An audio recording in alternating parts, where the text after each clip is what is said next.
Bismillah, Assalamualaikum warahmatullahi wabarakatuh. Alhamdulillahi hamdan katsiran tayyiban mubarakan fih. Kama yuhibbu rabbuna wa yardah. Asyhadu an la ilaha illallah wahdahu la syarikalah. Wa asyhadu anna Muhammadan abduhu wa rasuluh. Wassalatu wassalamu ala Rasulillah wa ala alihi wa ashabihi wa man tabi'ahum bi ihsanin ila yaumiddin, amma ba'du. Ya ayyuhalladzina amanu taqullaha haqqa tuqatih wa la tamutunna illa wa antum muslimun. Kaum muslimin, pemirsa Roja TV dan para pendengar Radio Roja di mana berada, alhamdulillah pada kesempatan malam yang berbahagia ini dengan izin dan kudrat dari Allah Subhanahu wa taala, ya, ini adalah merupakan pertama ya dari pembahasan insyaallah rutin kitab Sahih Bukhari, membahas tentang kitab Tauhid, bagian akhir dari kitab Sahih Bukhari. Yang mungkin awalnya dulu saya mengisi ba'da atau setelah zuhur, nah, berhubung mungkin waktunya, sekarang alhamdulillah pindah setiap Jumat malam setelah sholat Isya, kita akan meneruskan pembahasan tentang kitab Sahih Bukhari. Dan kita masih dalam pembahasan kitab Tauhid, yaitu seputar tentang Tauhid, seputar tentang akidah, seputar juga tentang masalah-masalah iman. Nah, kaum muslimin pemirsa yang dirahmati Allah Subhanahu wa taala, kita akan masuk sebenarnya di bab yang ke-13, hadis nomor 700, hadis nomor 7393 ya. Yaitu bab yang sangat agung di sini. Bab yang dibawakan oleh Imam Bukhari. Bismillah. Qala Imam Bukhari rahimahullah taala babus su'al bi asma'illahi wal isti'adati biha.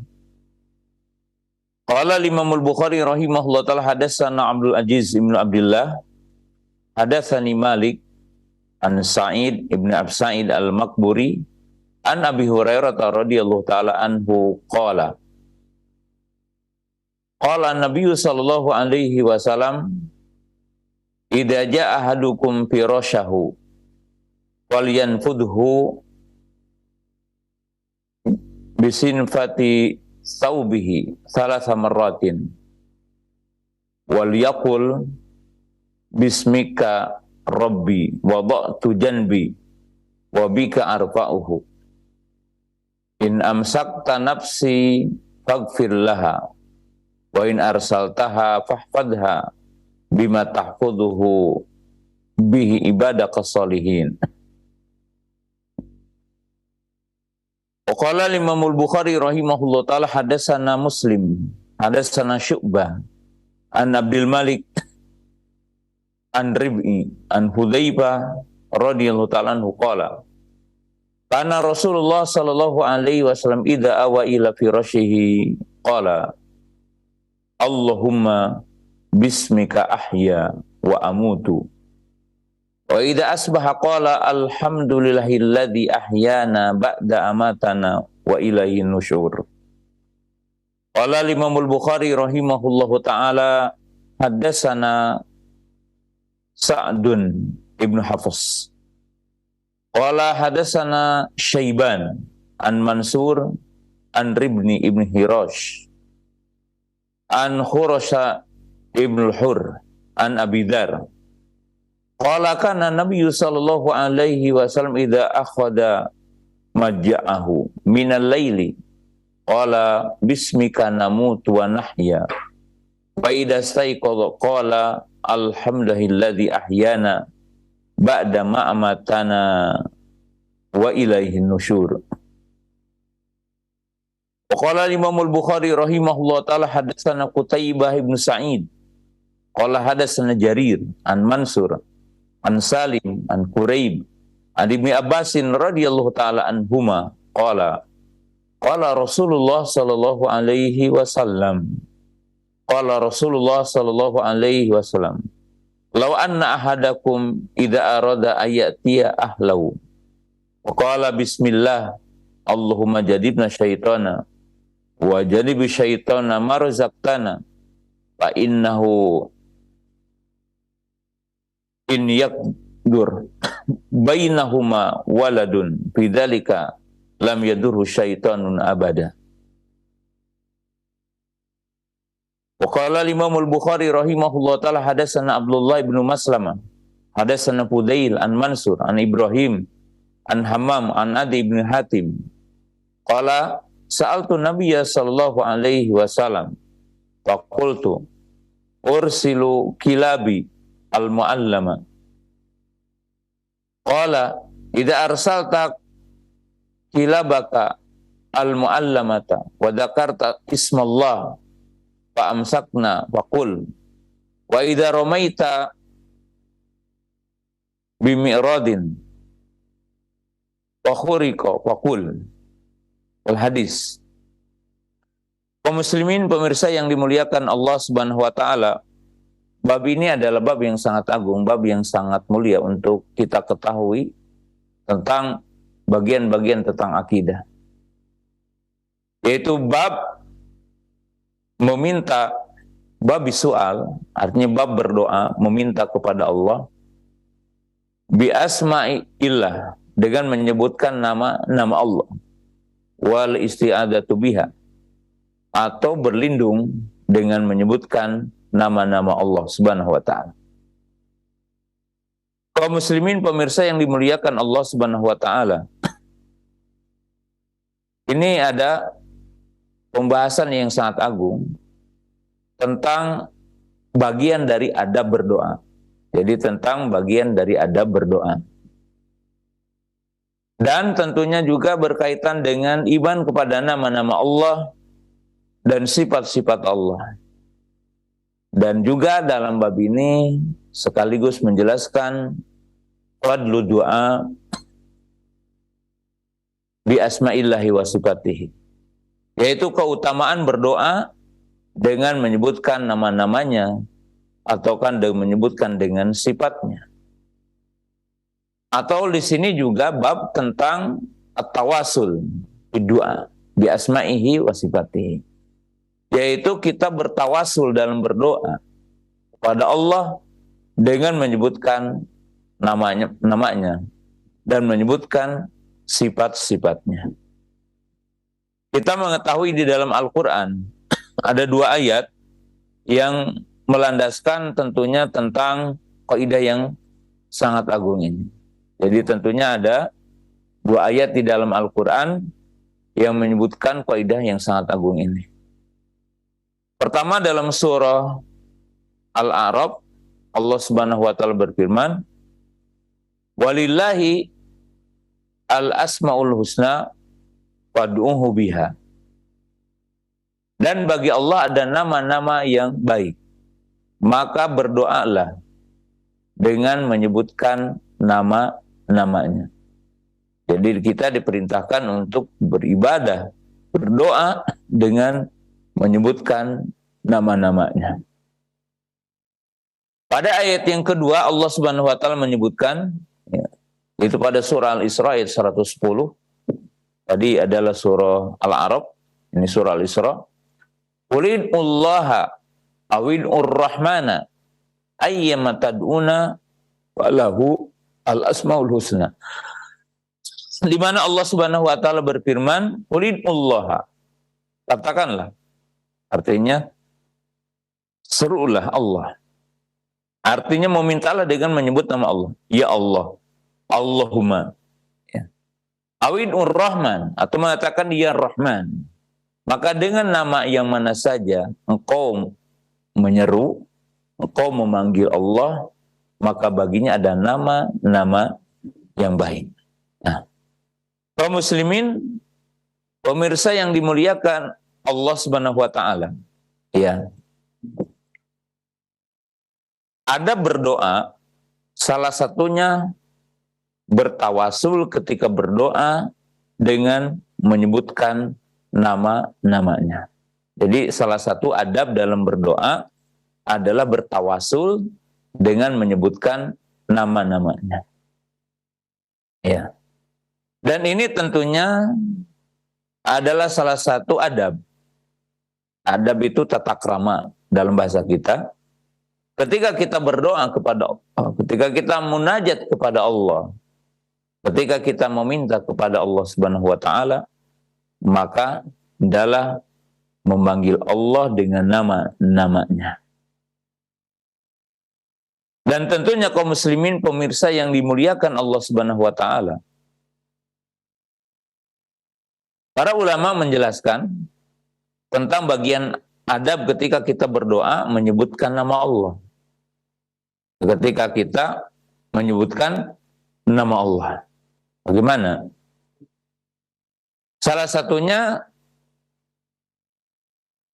dianjurkan untuk adanya munasabah. Atau dalam bahasa kita relevansi antar permintaan kita dengan nama Allah dan sifat yang dikandungnya. Seperti ketika kita berdoa kepada Allah meminta maghfirah, berbeda ketika kita meminta rahmah. Di antara adabnya mengatakan, Ya Ghafar, Ya Ghafur, Ighfirli. Ya Rahman, Ya Rahim, Irhamni. Ya Razak, Urzuqni. Ya Hafidh, Ihfadni. Ya. Jadi di antara kaidah-kaidah dalam berdoa meminta kepada Allah Subhanahu wa taala. Dan tentunya menyebut nama Allah dan berdoa dengan menyebut nama Allah itu punya keutamaan. Punya keutamaan. Sebelum kita menjelaskan contoh-contoh yang disebutkan oleh Imam Bukhari, contoh-contoh doanya menyebutkan nama Allah. Salah satunya tentunya kaum muslimin pemirsa yang dirahmati Allah Subhanahu wa taala, bahwa makrifat kepada nama-nama Allah itu punya keutamaan. Bahkan kita mengetahui dalam ungkapan para ulama, yang pertama diwajibkan Allah kepada manusia adalah makrifat. Makrifat siapa? Makrifatullah. Makrifat kepada Allah. Makrifat kepada Allah salah satunya apa? Makrifat bi asma'i wa sifatihi. Makrifat kepada nama dan sifatnya. Jadi makrifat kepada nama dan sifatnya. Ya.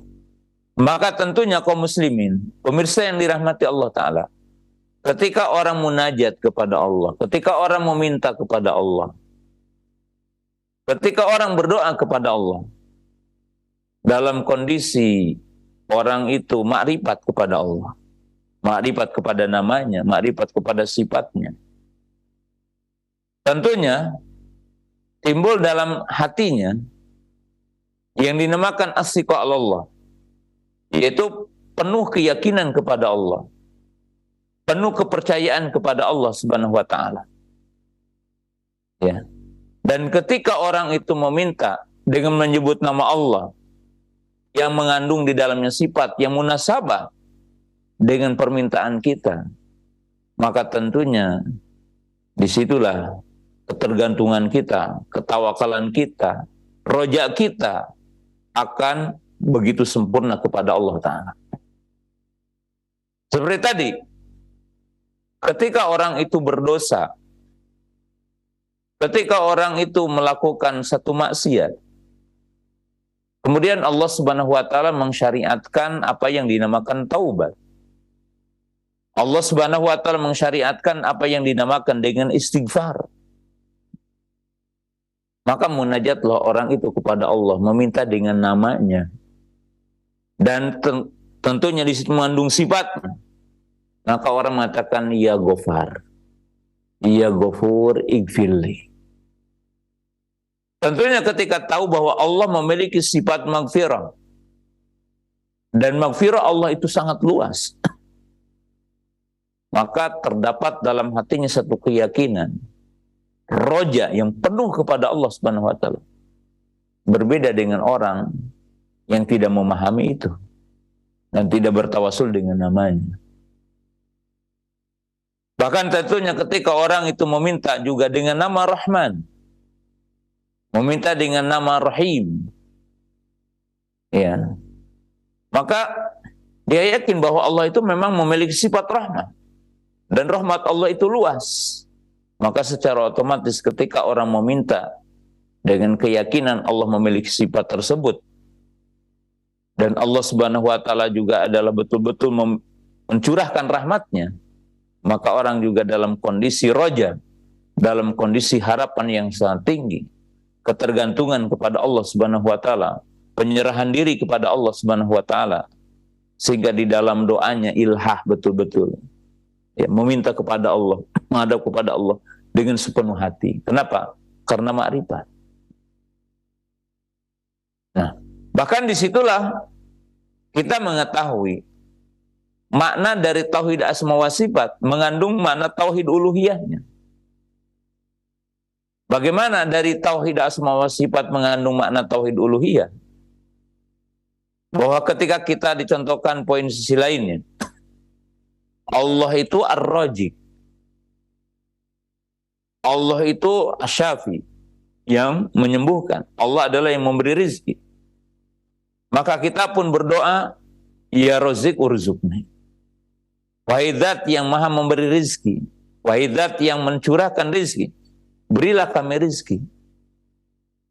Di mana kita mengetahui tidak ada makhluk yang bisa memberi, hanya Allah yang memberi.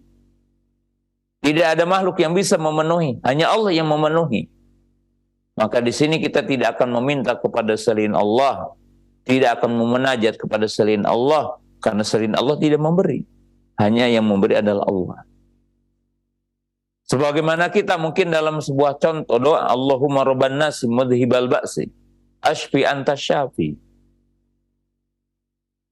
Maka ketika orang sakit, dan Allah Subhanahu wa taala yang menimpakan madarat kepada kita, yang akan mengangkat madarat dari kita adalah hanya Allah.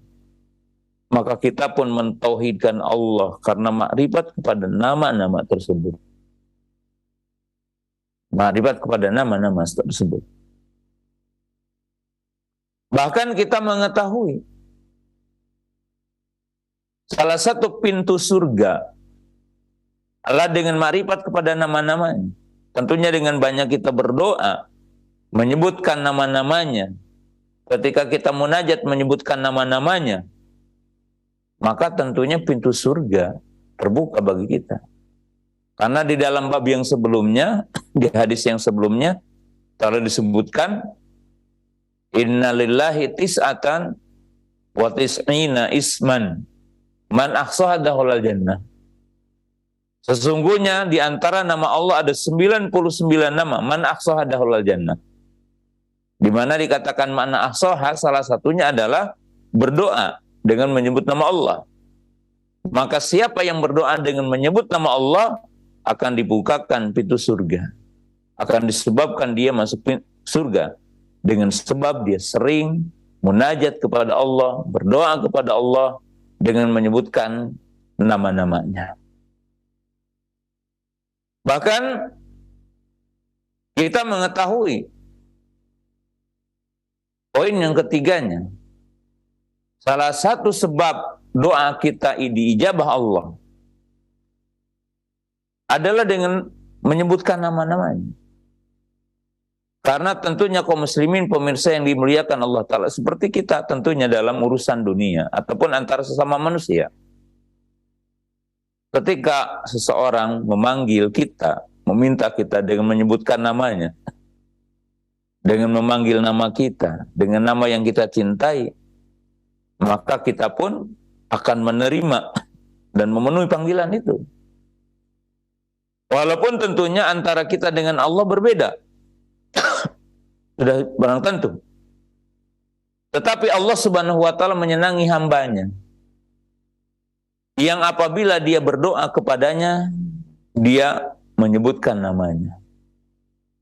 Jadi Allah Subhanahu wa taala sangat mencintai hambanya yang apabila dia berdoa menyebutkan namanya. Oleh sebab itu, kita lihat bahwa ketika kita berdoa, Salah satunya adalah mendoakan orang sakit. Maka menyebutkan nama Allah. Menyebut nama Allah. Disebutkan dalam satu riwayat bahwa Jibril alaihi salam itu meruqyah Nabi kita Muhammad sallallahu alaihi wasallam. Di mana Jibril alaihi salam berkata ketika meruqyah baginda Nabi SAW. Jadi Nabi SAW juga pernah diruqyah oleh siapa? Oleh Jibril alaihi salam.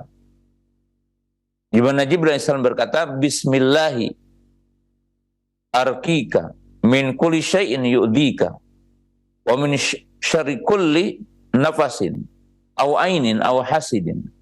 Allahu yashfika bismillahi arkika. Maka kaum muslimin jamaah yang dirahmati Allah Subhanahu wa taala, ini contoh doa bahwa berdoa dengan menyebutkan nama Allah, berdoa menyebutkan dengan sifat Allah, itu salah satu sebab, salah satunya ketika orang mendoakan orang sakit, maka itu merupakan salah satu bagian akan istijab, artinya diijabah doanya. Nah, bahkan kita mengetahui kaum muslimin, pemirsa yang dimuliakan Allah Subhanahu wa taala, satu kisah yang sangat agung dalam sejarah dikisahkan oleh para ulama tentang kisah Nabi Sulaiman alaihissalam. Yaitu tentang kisah Nabi Sulaiman alaihissalam. Dalam potongan kisah Nabi Sulaiman alaihissalam itu dikisahkan bahwa Nabi Sulaiman alaihissalam meminta untuk dari semua punggawa-punggawanya, orang-orang yang di sekitarnya, meminta agar dihadirkan singgasana Ratu Saba ke kerajaan Nabi Sulaiman yang ada di Palestina, dan tentunya Ratu Saba ada di Yaman. Dikisahkan sekitar 2000 km perjalanan. Itu Nabi Sulaiman alaihissalam meminta agar singgasananya itu ada di hadapannya sebelum Ratu Saba itu datang. Maka dikatakan dalam ayat itu, qala ifritun minal jinni ana atika qabla ayyakuma min maqamik. Kata ifrit dari bangsa jin, aku bisa menghadirkan itu singgasana sebelum engkau berdiri dari tempat dudukmu. Lalu berkata yang lain, qala alladzi indahu ilmu minal kitabi ana atika qabla ayartada ilaika tarfuk. Berkata orang yang di sisinya ilmu dari kitab, aku bisa mendatangkan itu singgasana sebelum engkau mengedipkan kedua matamu. Nah, dikisahkan menurut sebagian ulama tafsir bahwa ilmu qala alladzi indahu ilmu minal kitab itu manusia, bukan dari bangsa jin, manusia. Rajulun saleh adalah orang yang saleh. Lalu apa yang dilakukan oleh dia? Dikisahkan bahwasanya beliau ini berdoa kepada Allah dengan istilah Ismul A'zam. Jadi berdoa kepada Allah dengan nama yang dikenal dengan Ismul A'zam. Nah, kaum muslimin pemirsa yang dirahmati Allah Subhanahu wa taala, maka betul-betul bisa mendatangkan, bisa menghadirkan itu singgasana dalam waktu yang sangat cepat. Karena orang itu berdoa kepada Allah, meminta kepada Allah dengan Ismul A'zam. Jadi di sini menunjukkan bahwa min asbab istijabah, sebagai sebab diijabahnya doa seseorang dengan menyebutkan nama Allah, atau menyebutkan sifat Allah, atau tadi dinamakan Ismul A'zam. Jadi ini termasuk tawasul masyru', tawasul yang disyariatkan. Nah, kemudian kaum muslimin pemirsa yang dirahmati Allah Subhanahu wa taala, lalu Imam Bukhari memberikan contoh, yaitu contoh-contoh berdoa dengan menyebutkan nama Allah. Nah, hadis yang pertama adalah hadis Abu Hurairah. Ya, kita tidak mempelajari sanadnya secara terperinci, kita belajari matanya. Bahwa dikisahkan di dalam hadis ini bahwa Nabi SAW bersabda, idza jaa ahadukum firasyahu Jadi apabila seseorang bermaksud untuk tidur, artinya datang ke pembaringannya, mendatangi kasurnya, gitu ya. Walian fudhu bisinfati thawbihi salasa marat, maka kipas ya, dengan ujung dalam kainnya. Jadi ujung dalam kainnya. Nah, kaum muslimin pemirsa yang dimuliakan Allah Subhanahu wa taala. Ya, ini tentunya satu hal yang sangat agung. Nabi SAW menyuruh kita untuk mengipas. Ya, kalau sekarang artinya membersihkanlah gitu. Waliyakul, dan ucapkanlah bismika, dengan menyebut namamu. Rabbi, Rabbku. Wada'tu janbi, aku meletakkan, artinya ya di sini ya kita mengetahui bagian sini.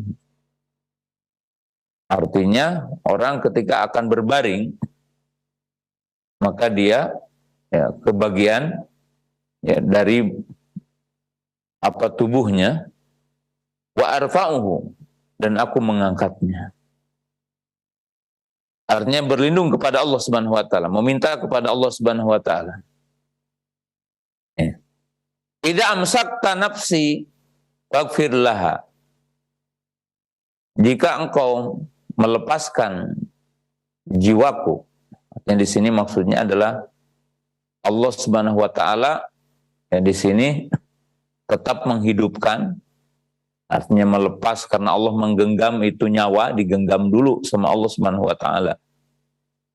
Faghfir laha, maka ampuni. Idza amsakta nafsi faghfir laha. Maaf, apabila engkau menggenggam, artinya mengambil, yang dimaksud di sini apabila Allah mematikan kita, ya, maka ampunilah, maaf.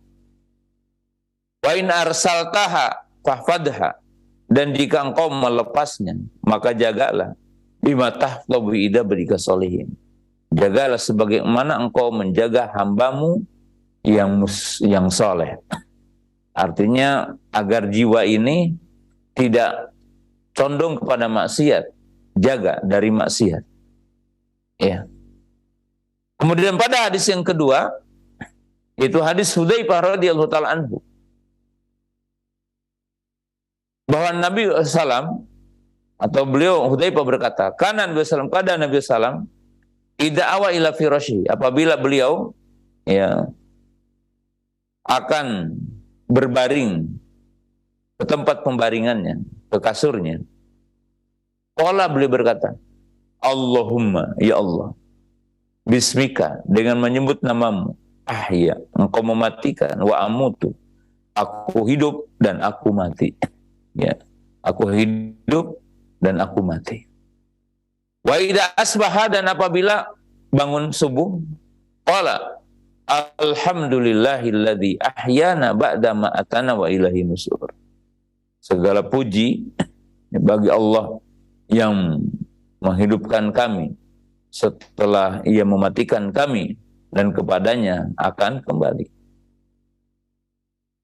Dalam riwayat yang lain bahwa Nabi SAW ya, kondisinya bagaimana? Karena Nabi SAW idza akhadha majja'ahu minal lail. Jadi apabila Nabi SAW mengambil pembaringannya ataupun menyandarkan ya dari ya bagian badannya untuk tidur, ya, maka Nabi SAW mengatakan apa? Bismika namutu wa nahya, dengan menyebut namamu kami mati dan kami hidup. Artinya di sini kami tidur dan kami bangun.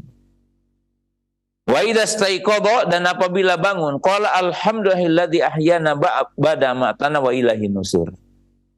Jadi seperti tadi doanya.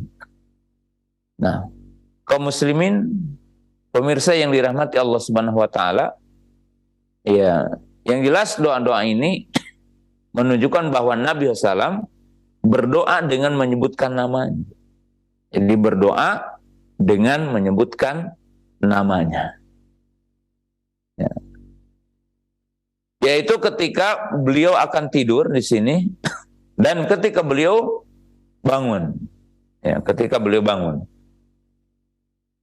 Kemudian pada hadis yang berikutnya, Nabi SAW mengajari kita, qala Rasulullah SAW, lau anna ahadakum, kalaulah salah seorang di antara kamu, idza arada ayati ahlahu, apabila dia bermaksud untuk mendatangi keluarganya atau mendatangi istrinya, waqala bismillah, dengan menyebut nama Allah. Allahumma ya Allah, janibna syaitan, artinya jauhkan dari syaitan. Wa janibu syaitan ma razaqtana. Fa innahu in yuqaddar bainahuma waladun, karena sesungguhnya kata apabila orang berdoa berzikir dengan zikir yang tadi, apabila Allah mentakdirkan di antara keduanya itu waladun, anak, bidzalika, dengan sebab jima tadi, lam yadurhu syaitanun abada, maka syaitan tidak bisa memadaratkan kepada anaknya selamanya. Jadi ini adalah keutamaan berzikir dengan menyebut nama Allah Subhanahu wa taala. Artinya akan mendapatkan penjagaan Allah Subhanahu wa taala. Nah, di hadis yang terakhir yang kita baca tadi, yaitu hadis Adi bin Hatim radhiyallahu taala anhu, bahwa beliau melepas anjing buruan. Jadi melepas anjing buruan.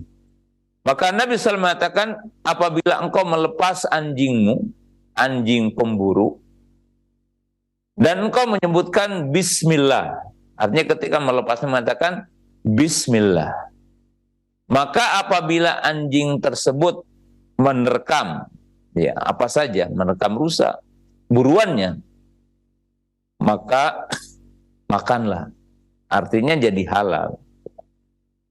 Dan apabila engkau melepas, artinya di situ sejenis tumbak atau yang semisalnya, kemudian engkau mengatakan bismillah ketika melepas tumbak itu, kemudian melukai, artinya merobek sehingga luka dari binatang tersebut, maka makanlah. Nah, kaum muslimin pemirsa yang dirahmati Allah Subhanahu wa taala, dalam sejumlah hadis yang disebutkan oleh baginda Nabi Shallallahu Alaihi Wasallam menyebutkan tentang berdoa menyebutkan nama-namanya. Artinya berdoa dengan menyebutkan namanya. Nah, berdoa dengan menyebut nama Allah, tentunya di situ ada dua kategori. Jadi kalau kita lihat dalam hadis-hadis Nabi Shallallahu Alaihi Wasallam seputar berdoa menyebutkan namanya, ya, maka itu ada dua kategori. Nah, dan ini penting dipahami. Kategori yang pertama, ya, dengan kategori umum, artinya kategori umum, di mana seseorang, di mana Nabi SAW berdoa dengan menyebutkan nama, artinya dengan menyebutkan nama Allah, ya, bertawasul dengan nama Allah, tapi tidak disebutkan satuan namanya, gitu. Ya seperti doa yang tadi, ya, seperti doa-doa yang tadi, atau doa yang pernah oleh Nabi SAW disebutkan, ya, Allahumma inni as'aluka bikulli ismin huwalaka sammaita bihi nafsak au allamtahu ahdan min khalqi au anzaltahu fi kitabik au ista'tharta bihi fi ilmil ghaibi indak. Maka ini bertawasul dengan nama-nama Allah, tapi tidak disebutkan satu nama. Allahumma ya Allah, aku meminta kepadamu dengan semua namamu yang engkau nama bagimu, atau engkau ajarkan nama itu kepada seorang dari hambamu, dari makhlukmu, atau engkau turunkan dalam kitabmu, artinya dalam Quran, dalam Injil, dalam Taurat, atau engkau sembunyikan di sisi ilmu gaib di sisimu. Jadi di sini adalah berarti apa? menyebut berdoa dengan menyebut nama Allah, bertawasul dengan nama Allah, tapi tidak disebutkan satuan namanya. Ya, seperti Bismillah ya tadi, ya Bismika ahya wa amutu, ya kan? Itu secara umum. Tetapi terkadang Nabi Shallallahu Alaihi Wasallam juga mengajari kita doa dengan menyebutkan satuan nama. Artinya disebutkan namanya. Ya. Seperti di antaranya ya, disebutkan bahwa seseorang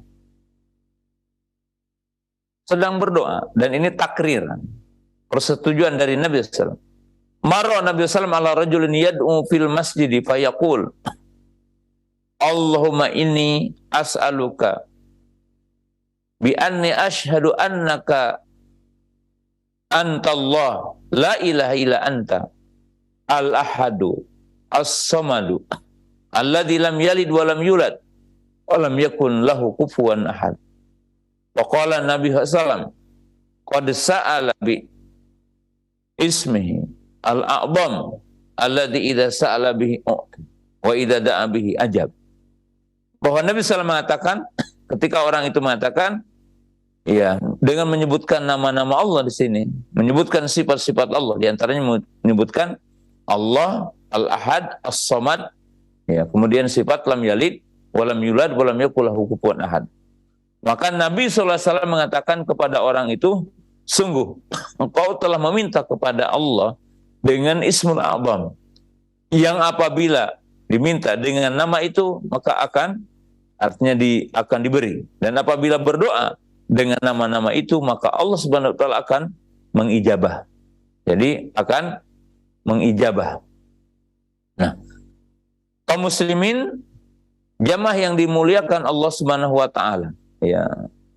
Tentunya kaum muslimin jamaah yang dirahmati Allah Subhanahu wa taala, ya. Kita lihat umpamanya doa juga di dalam Quran, ya. Atau doa-doa yang dicontohkan oleh Nabi SAW, seperti Allahumma inni dzalamtu nafsi dzulman katsira wa la yaghfiru dzunuba illa anta faghfir li maghfiratan min indik warhamni innaka antal ghafurur rahim.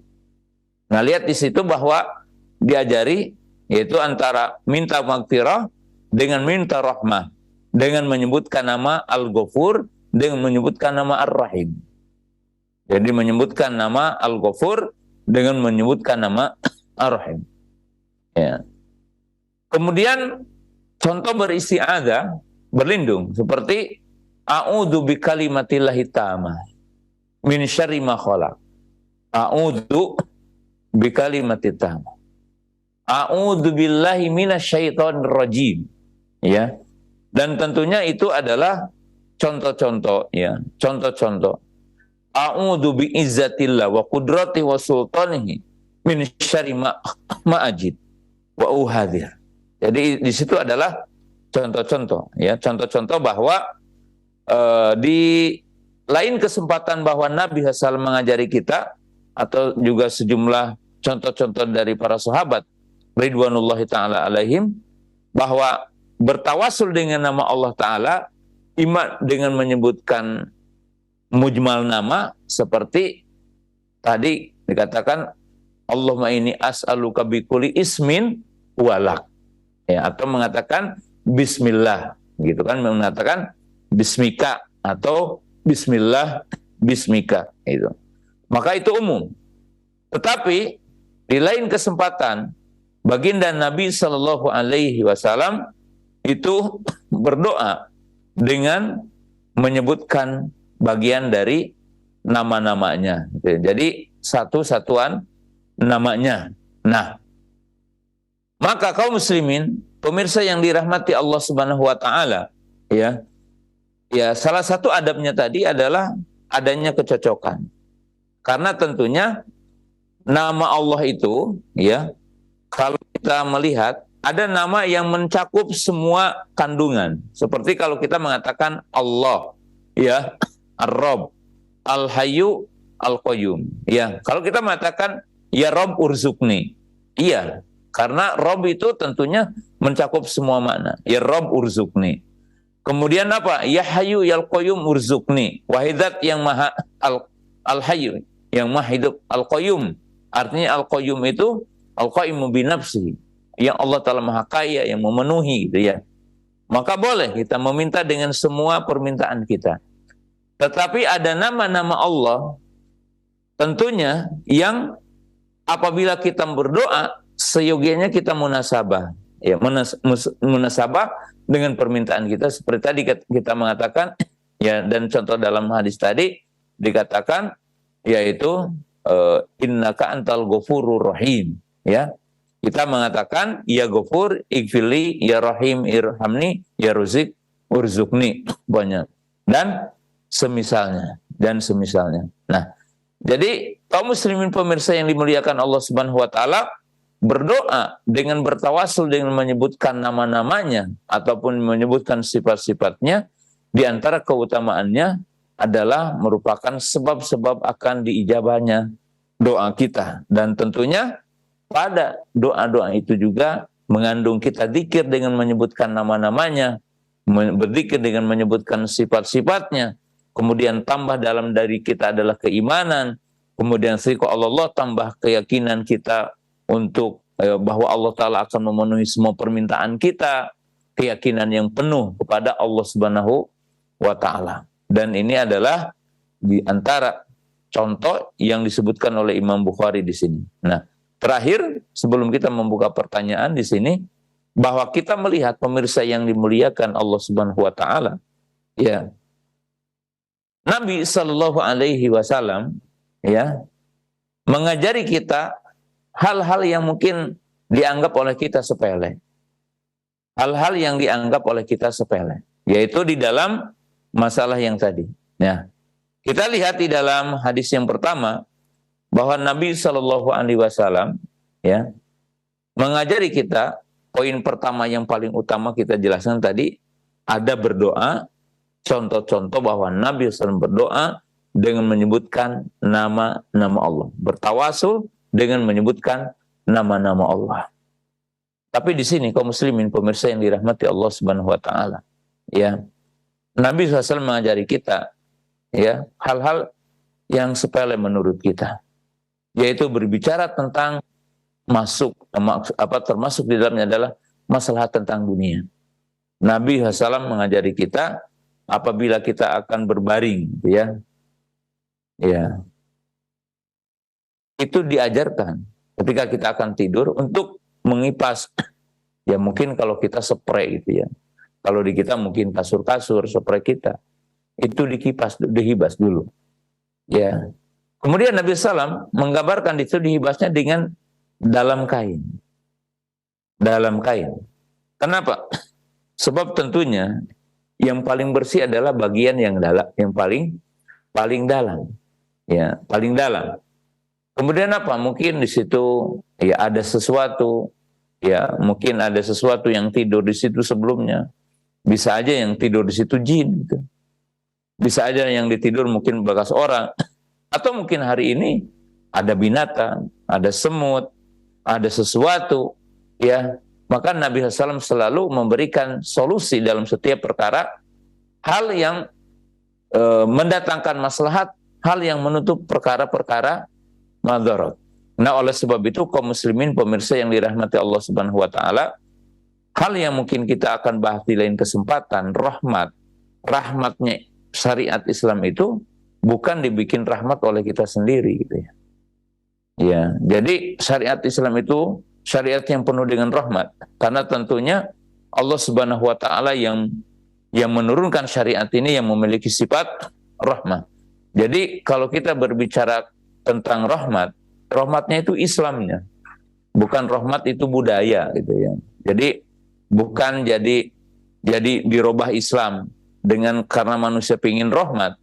Justru kalau manusia pingin rahmat, jalankanlah syariat Allah. Karena Allah yang memiliki sifat rahmat, karena Rasulullah SAW di antara hamba yang paling memiliki sifat rahmat, ya. Kemudian kita ketahui rahmat yang diberikan Allah Subhanahu wa taala cuma satu kepada kita, dan kita berserikat tentang rahmat itu di antara kita semua, dan ini merupakan kesempurnaan dinul Islam, kesempurnaan dinul Islam. Kemudian yang ketiga, di antara poin yang sangat penting dari hadis-hadis yang tadi, bahwa setiap muslim itu harus menyerahkan diri kepada Allah, menggantungkan diri kepada Allah Subhanahu wa taala, yang merupakan kaidah yang sangat agung, bahwa kita berlindung kepada Allah, bermunajat kepada Allah Subhanahu wa taala dengan menyebutkan nama-namanya, dan kita akan senantiasa dijaga oleh Allah Subhanahu wa taala. Ya, barangkali sampai di sini pembahasan pokok di kesempatan malam yang berbahagia ini berkaitan dengan meminta dengan menyebutkan nama-nama Allah. Syukran, jazakallahu khairan wa barakallahu fiqh Ustaz atas penyampaian materi pada kesempatan malam hari ini. Memasuki sesi tanya jawab, kami memberikan kesempatan bagi para pendengar dan pemirsa Roja TV sekalian untuk bisa bertanya secara langsung. Baik, kita berikan kesempatan yang pertama untuk penelpon.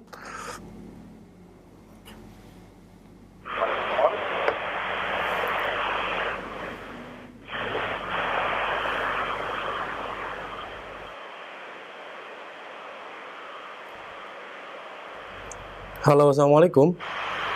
Halo, assalamualaikum Ustaz. Waalaikumsalam warahmatullahi wabarakatuh. Bapak siapa dan dari mana Bapak? Dari Iskandar Pak, dari Kalimantan Timur Pak. Baik, silakan pertanyaannya Bapak. Begini Pak, kapan waktunya kalau kita ziarah kubur? Misalnya, apakah waktu itu Pak, artinya apa? Ada waktunya atau tertentu waktunya atau kita sendiri mau Pak? Bagaimana itu Pak? Baik. Itu saja Pak, saya tanyakan supaya agak ini artinya tidak melenceng itulah. Kapan waktunya kita ziarah kubur atau bagaimana caranya Pak itu? Baik, waktu ziarah kubur dan tata caranya begitu Pak ya? Iya, apakah didoakan di atas kubur mayit Pak ya? Kan itu saya doa sering saya pakai Pak, Allahumma ghfir lahu warhamhu wa'afihi wa'fu anhu. Itu baik. aja Pak Ustaz. Baik.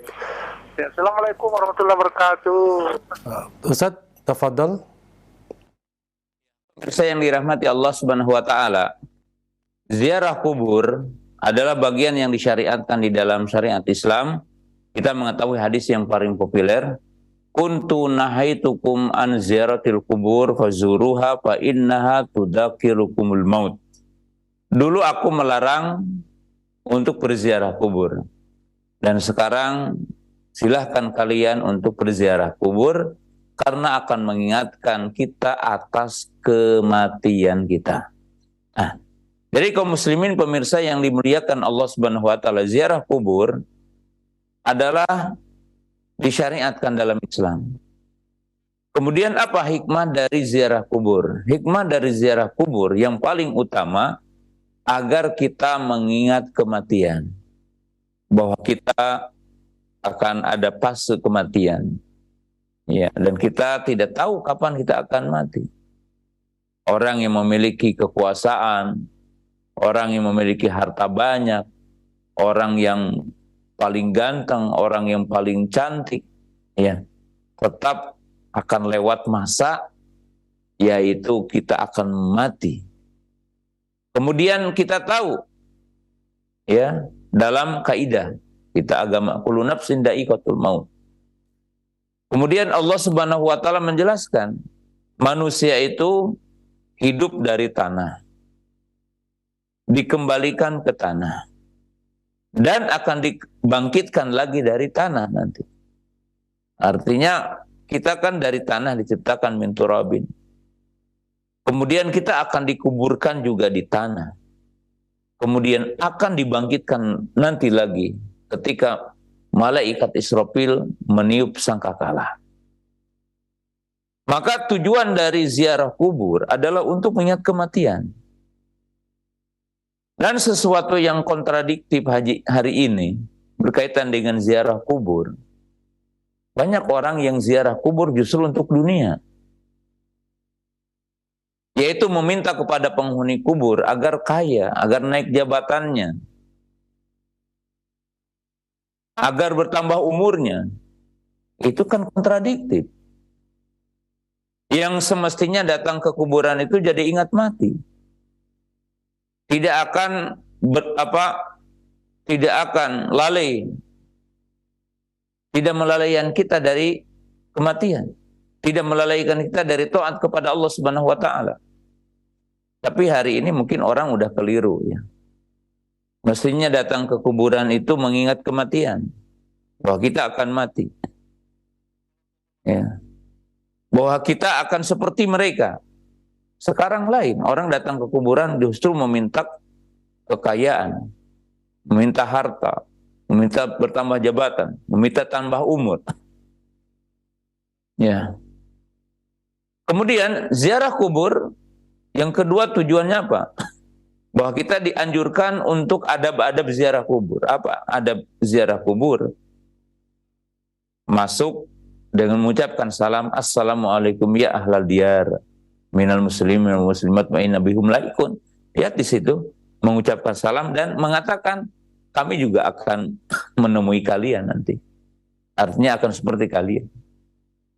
Kemudian adabnya kita mendoakan mereka, mendoakan penghuni kubur. Dengan doa kita mengatakan Allahumma gfir lahum warhamhum wa'afihi wa'fu anhum wa akrim nuzulahum wa wasi madkhalahum. Ya, itu doa. Allahumma tsabithum biqouli tsabit. Doa bagi mereka. Ya. Adapun waktu ziarah kubur tidak ada ketentuan hari, bulan, jam. Ziarah kubur kapan saja. Tidak ditemukan hadis yang mengatakan umpamanya ziarah kubur utama di bulan anu, atau ketika akan Ramadan, atau ketika bulan tanggal 1 Idul Fitri. Nggak ada dalilnya. Kalau penetapan harinya, tidak ada waktu yang utama, ya, utama untuk ziarah kubur. Apakah di waktu malam atau di waktu siang, ataupun di hari Jumat umpamanya, ataupun di hari Idul Fitri, ataupun sebelum Ramadan, atau di bulan-bulan tertentu, tidak ada. Kapan saja kita ziarah kubur adalah boleh. Kapan saja kita ziarah kubur adalah boleh. Jadi tidak ada ketentuan untuk harinya, ataupun bulannya, atau kapannya. Silahkan kita ziarah kubur, tapi adab-adabnya harus diperhatikan. Tadi mengucapkan salam, kemudian mendoakan mereka, kemudian tidak duduk di atas kuburan, kemudian tidak menginjak-injak kuburan.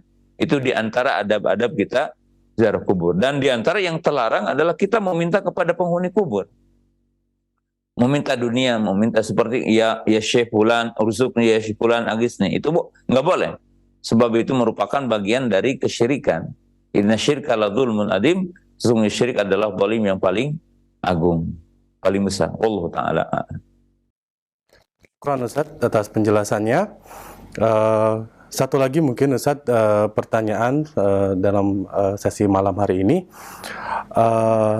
Ustaz, Assalamualaikum warahmatullahi wabarakatuh. Usia saya sudah tua Ustaz, dan saya kurang begitu memahami nama-nama dan sifat-sifat Allah.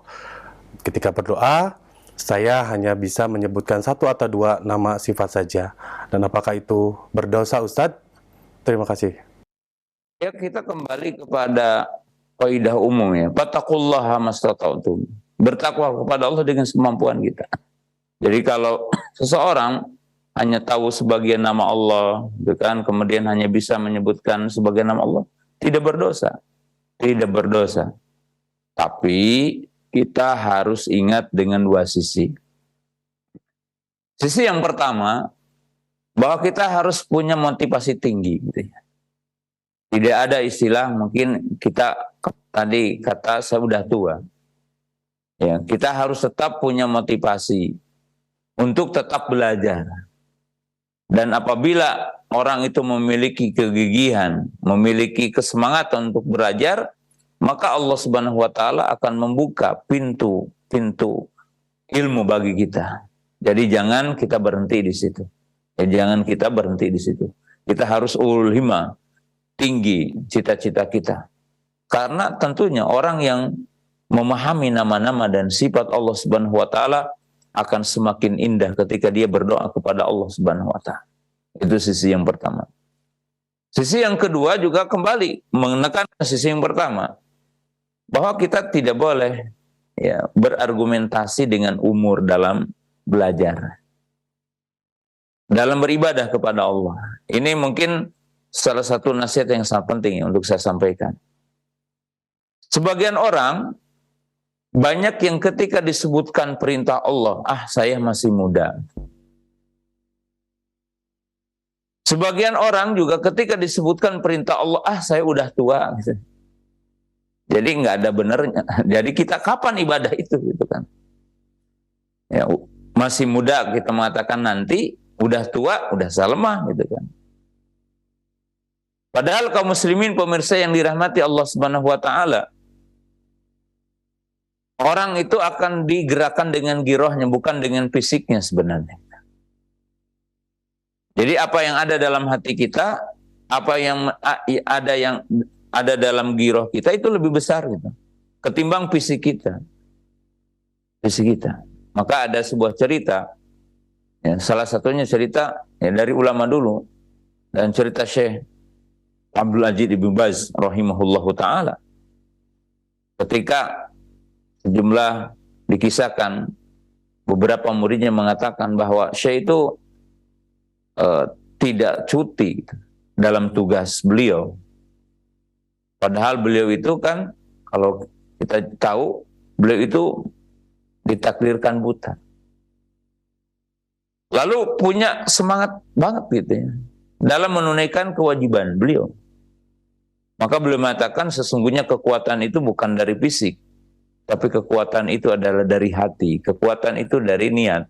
Kekuatan itu dari kekuatan hati. Ya. Yang akan mendorong kuatnya fisik, mendorong kuatnya pergerakan kita adalah dengan iman yang ada dalam hati. Ya. Dan itu sangat perlu bagi kita semua. Jadi kaum muslimin pemirsa yang dirahmati Allah Subhanahu wa taala, kita lihat sebagai penutup dari pertemuan malam ini. Sab'atun yudhiluhumullahu fi dhillihi yauma la dhilla illa dhilluh. Ada 7 kelompok orang yang nanti di arasatil qiyamah, di padang mahsyar, ketika matahari mendekat 1 mil dan manusia merasakan dahsyatnya panas, di tempat yang tidak ada pepohonan, tidak ada gunung, tidak ada tempat berlindung, bumi dihamparkan begitu luas, terhampar, putih bersih, ya. Maka ada 7 kelompok. Dan dari 7 kelompok itu disebutkan 2. Lihat di sini. Pertama, syabun nasya'a fi ibadatillah. Yaitu seorang pemuda yang berkembang, tumbuh hidup dalam taat kepada Allah Subhanahu wa taala. Jadi dari kecilnya udah taat, berkembang dalam taat kepada Allah Subhanahu wa taala, menjaga taat kepada Allah taala.